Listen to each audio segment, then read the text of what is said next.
कितना इस तुम्हारे आत्मदेव में सामर्थ्य है। एक छोटा सा बीज, उसमें पूरा वट वृक्ष छुपा है।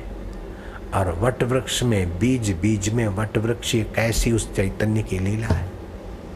बोले महाराज, कर्म से शरीर बनते हैं और शरीर से कर्म बनते हैं। तो पहले कर्म हुए कि पहले शरीर हुए? अगर पहले शरीर हुए तो कर्म के बिना शरीर कैसे बने? तो पहले कर्म हुए तो शरीर के बिना कर्म कैसे हुए? मुर्गी पहले कि अंडा पहले? अगर पहले अंडा है तो बिना मुर्गी के आया कैसे? अगर पहले मुर्गी है तो अंडे के बिना मुर्गी बनी कैसे? बेटा, न मुर्गी पहले है न अंडा पहले है, पहले तेरा सच्चिदानंद परमेश्वर है। सपने में जो न कोई पहले न पीछे और सब बन जाता है। ऐसे शुरुआत में हो गया और फिर प्रक्रिया चल पड़ी। भगवान भक्त का पक्ष लेते हैं। भक्त भगवान से न्याय नहीं मांगते। अगर भगवान भी न्याय करने लग जाए तो पापी को पाप की क्षमा कहाँ मिलेगी? दुराचारी को दुराचार से मुक्ति कैसे मिलेगी? भगवान से कर्म का फल नहीं मांगा जाता, भगवान से तो दया मांगी जाती है, करुणा मांगी जाती है, उदारता मांगी जाती है। हम अपने कर्मों को तोलकर तुझसे मांगे तो हमारी कोई ताकत नहीं, लेकिन तेरी उदारता देखकर मांगे तो हमें कोई फिक्र नहीं। देने वाला दाता महान है। मैं अपने कर्मों को देखूं तो मेरे कर्मों में वो ताकत नहीं जो तुझे मैं रिझा सकूं या इतने लोगों को मैं समझा सकूं, लेकिन तेरी करुणा वरुणा पर देखता हूं तो मुझे तुझ पर, तेरी करुणा पर भरोसा है। मुझे अपने कृति पर भरोसा नहीं, तेरी रहमत पर भरोसा है। मन लगे चाहे न लगे, मैं तेरा हूं। मन इधर उधर जाता है, कुकर्म में जाता है, पुकारो हे प्रभु रक्षमा देव, रक्षा करो, परमात्मा मुझे बचाओ।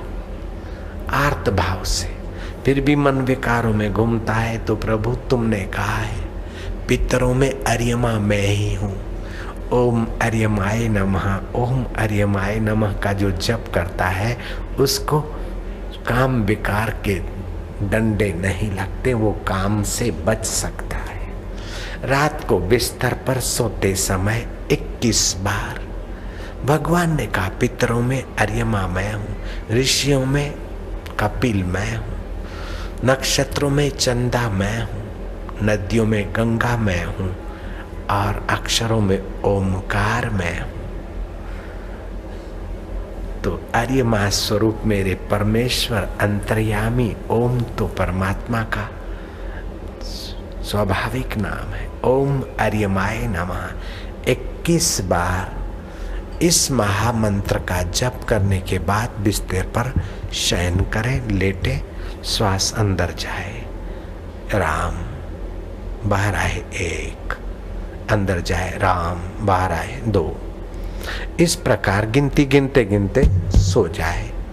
कैसा भी कामी व्यक्ति होगा, ओम अर्यमाय मंत्र के प्रभाव से, राम नाम की गिनती के प्रभाव से बढ़िया नींद आएगी। काम राम में बदल जाएगा।